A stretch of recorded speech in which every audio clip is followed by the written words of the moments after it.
Bwana Yesu asifiwe. Ninakusalimu kwa jina la Bwana wa majeshi.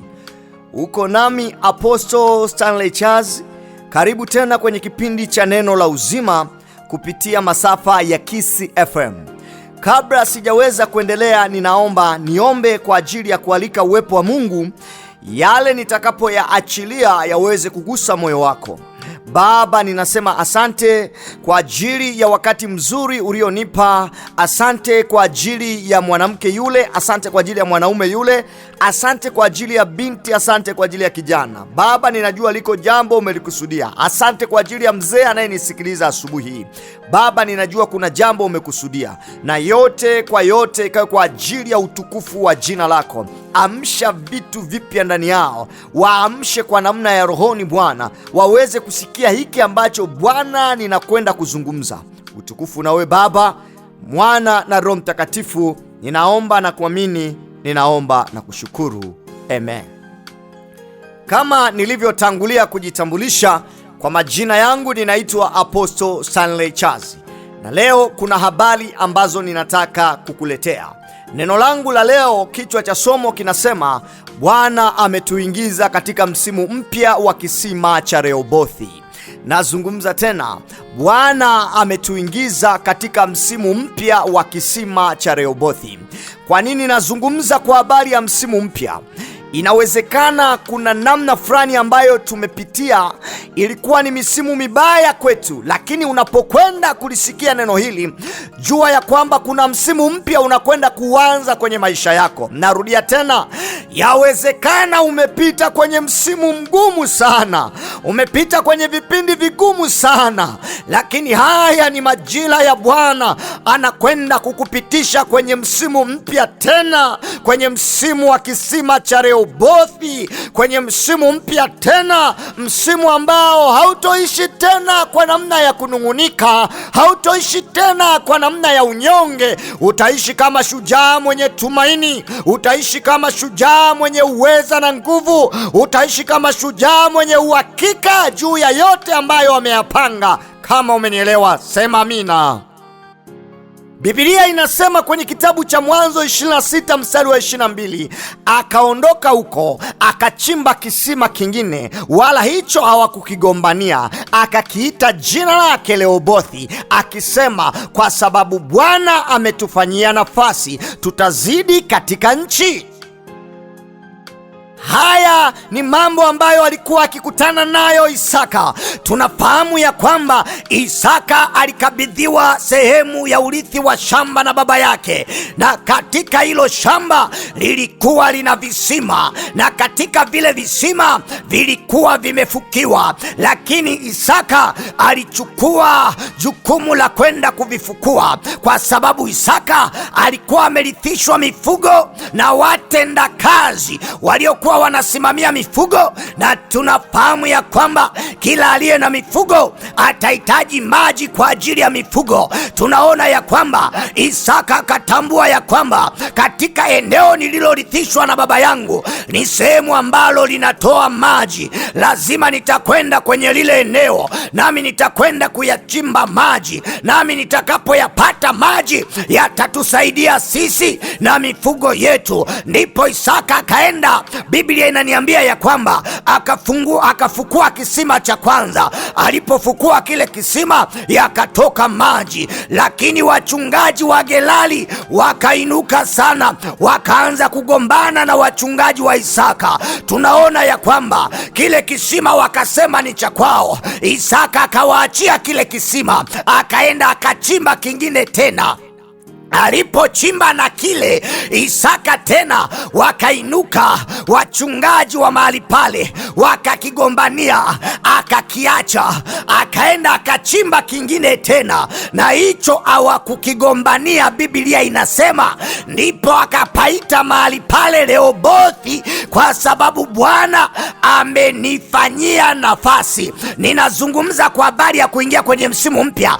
Inawezekana kuna jambo la kwanza ulilifanya ulifanya lakini lilifeli, ukajaribu biashara ile nayo lakini ikafeli. Lakini Bwana ananiambia nini siku ya leo? Anasema kwa habari, anakwenda kukupeleka kwenye msimu mpya wa kisima cha Rehobothi. Usiangalie kwa habari ya biashara yako ilinyamaza, usiangalie kwa habari ya kazi uliokuwa nayo imekufa, usiangalie kwa habari ya mtaji uliokuwa nao umekura, lakini ni majira ambayo Bwana anakupeleka kwenye msimu mpya wa kisima cha Rehobothi. Nami ninauona msimu mpya kwa habari ya biashara mpya. Kuna mtu anawaza mawazo mapya kwa habari ya kazi mpya. Kuna mtu anawaza mawazo mapya kwa habari ya biashara mpya. Kuna mtu anawaza mawazo mapya kwa habari ya duka jipya. Kuna mtu anawaza mawazo mapya kwa habari ya duka la pembejeo jipya. Kuna mtu anawaza mawazo mapya.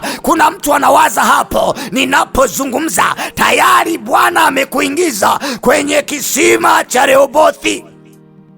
Liko jambo ambalo ninapenda kujifunza hapa kupitia Isaka. Hakukata tamaa, na hicho ndicho kitu ambacho ninasema na wewe. Haupaswi kukata tamaa. Tunapouendea msimu mpya, changamoto tutakutana nazo. Lazima tukutane na vita, lazima tukutane na mambo ya kuzuia, lakini nakutia moyo kwa neno hili la Mungu likakuinue tena. Una uwezo wa kufanya mambo yatakayokwenda kuwashangaza wengine. Unaweza ukaanza biashara yako upya na ikawashangaza tena watu kwa namna nyingine, kama vile ambavyo wachungaji wa Gerari wakachoka kumfuatilia Isaka na visima wakamwacha, na kama vile Isaka alivyoamua akasema ya kwamba mahali hapa sasa nitapaita Rehobothi kwa sababu Bwana amenifanyia nafasi. Nami ninazungumza na mtu ambaye anakwenda kufanyiwa nafasi,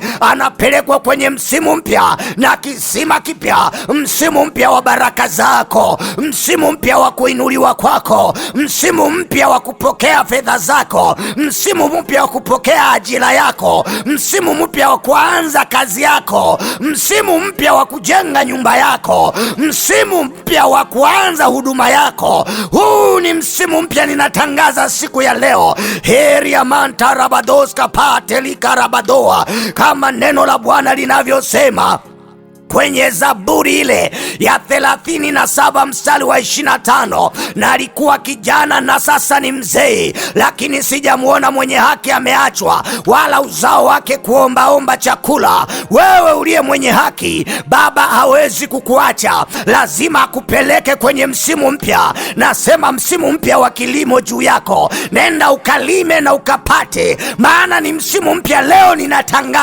Leo ninatangaza majitu yenye imani yachukue imani na kusema ya kwamba neno hili ni neno la kwetu, maana Bwana anatupeleka kwenye msimu mpya, msimu wa kumiliki na kutawala, msimu wa kumiliki na kutawala, msimu wa kuinuka tena. Kama walizani ya kwamba ndio kuisha habari yako, sema ya kwamba ninainuka tena. Alikuwepo mtu mmoja anaitwa Samsoni. Walipomnyoa nywele zake wakajua ya kwamba habari ya Samsoni imekwisha, lakini wasijue ya kwamba yapo majira ya Samsoni tena kutengeneza nguvu. Na ndipo Samsoni aliposema, Baba, ninaomba unirejeshe nguvu hata kidogo, nipate kujilipiza juu ya maadui zangu. Ni kweli maadui ni wengi wanaotamani kuona anguko lako, lakini amefika majira ya Bwana anakupeleka kwenye msimu mpya ambapo atawaacha midomo wazi maadui zako. Yamefika majira ya Bwana mapya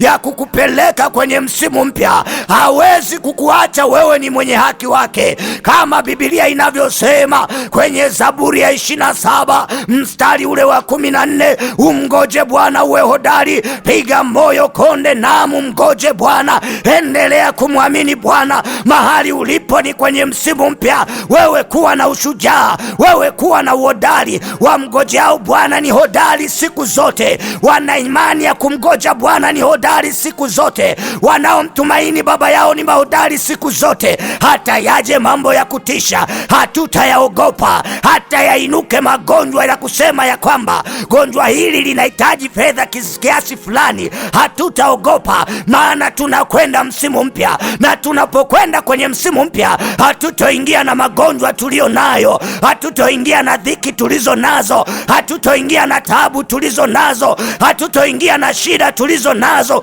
maana Bwana ametupeleka msimu mwingine, maana Bwana ametuingiza msimu mwingine. Kama unanielewa, sema amina mahali ulipo. Heri ya mantarabados kapate ya mantaraba. Neno la Bwana linasema kwenye ile Isaya 40:28, je, wewe ukujua, hukusikia? Yeye Mungu ni wa milele, Bwana muumba miisho ya dunia, hazimii wala hachoki, akili zake hazichunguziki. Kuna wakati akili zetu zinafika mwisho. Yeye Bwana anasema, je, hukujua, haukusikia? Ndio leo nataka ujue. Hey. Ndio leo ninataka usikie. Hey. Bwana Mungu wa milele asema hivi, yeye ni muumba wa miisho ya dunia, hazimii wala achoki. Wacha kuchoka kuomba, wacha kuchoka kuweka imani yako. Weka imani yako kwa Baba, maana yeye anasema hazimii wala wachoki. Maadamu wanatupeleka kwenye msimu mpya, kwenye msimu mpya tunakoelekea, tutakutana na mengi, na katika hayo tutakayokutana nayo yatatupeleka kwenye kumiliki baraka zetu. Haijalishi tutakutana na miamba migumu, lakini katika miamba itatoa maji. Haijalishi tutapita kwenye jangwa, lakini jangwa litapokea kijani. Haijalishi kwamba tutapita mahali ambapo hapana chakula, kama aliachilia mana jangwani, hata kwako itatokea. Amini tu Mungu ya kwamba itatokea. Huu ni msimu mpya wa kisima cha Rehobothi, kwa kuwa Bwana ametufanyia nafasi. Ukafanyiwe nafasi ofisini kwako kwa jina la Yesu, ukapande cheo ofisini kwako kwa jina la Yesu, ukapandishwe cheo serikalini, ukapandishwe cheo hata kanisani, ukapandishwe cheo kwenye taasisi unayotumikia.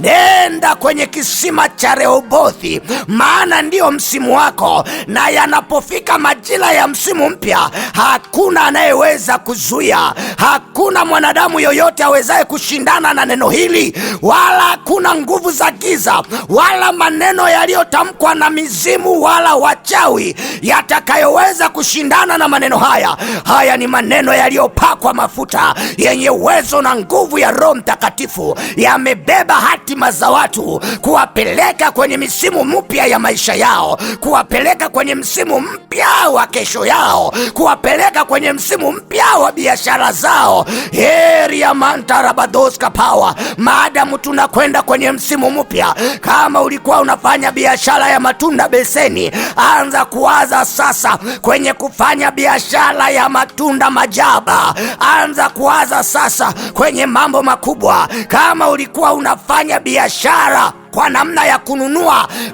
visadolini, anza kuona kwenye madebe, maana Bwana anatupeleka kwenye msimu mpya. Kama ulikuwa unafanya gunia, anza kuona magunia na magunia, maana ndio maana halisi ya neno hili anaposema yeye anatufanyia msimu mpya. Je, ukujua? Je, ukusikia? Yeye Mungu ni wa milele, muumba wa miisho yote, akili zake hazichunguziki. Wacha kutumia akili zako. Akili zako zina ukomo, lakini Mungu yeye hana ukomo. Yeye anasema Alfa na Omega, wa kwanza na wa mwisho. Yeye anasema Alfa na Omega, wa kwanza na wa mwisho. Kama Baba akili zake hazina ukomo, na wewe anza kufanya mambo yasiyo na ukomo. Anza kuwaza kwa namna isiyo na ukomo. Anza kuwaza kwa namna isiyo na ukomo. Fikiri kwa namna isiyo na ukomo. Fanya biashara kwa namna isiyo na ukomo.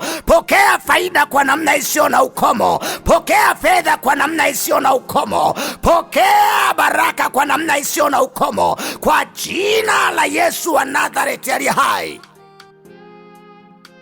Neno la Bwana linasema kwenye kitabu cha Petro wa pili sura ile ya 3:8 mpaka 9, lakini wapenzi, msilisahau neno hili ya kwamba kwa Bwana siku moja ni kama siku 1000 na miaka 1000 ni kama siku moja. Kama Bwana anasema kwake, kwa Bwana siku moja ni kama miaka 1000 na miaka 1000 ni kama siku moja, ni kwa namna gani Mungu anakuonyesha? Mimi Mungu sichungu